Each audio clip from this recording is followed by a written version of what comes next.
سلام دوستان، به کانال فکتای عجیب خوش اومدید. امروز میخوام یه فکت عجیب درباره جهان ما بهتون بگم که واقعاً ذهن شما رو به چالش میکشه. شاید باورش سخت باشه، اما علم هنوز نمیدونه جهان ما دقیقاً چه شکلی داره. ما زمین رو گرد میدونیم و کهکشانها رو روی نقشه ها میبینیم. اما وقتی به بزرگترین مقیاس نگاه میکنیم، تمامیت جهان، مرزها و شکل کلی اون هنوز یک راز بزرگه.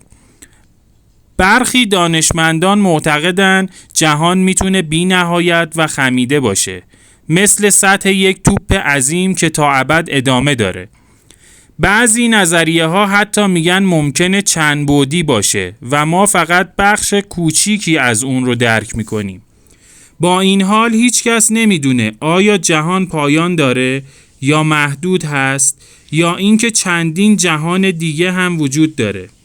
تصور کنید همه ستاره ها و کهکشان ها و سیارات که ما میشناسیم ممکنه فقط نقشه کوچیکی از چیزی بسیار عظیمتر و مرموزتر باشه. پس هر چقدر هم که علم پیشرفت کنه، جهان هنوز پر از رازهای غیر قابل تصور هست و شاید هیچ وقت نتونیم شکل واقعی اون رو کامل درک کنیم. اگه دنبال فکتای عجیب بیشتر هستید، لایک و سابسکرایب فراموش نشه.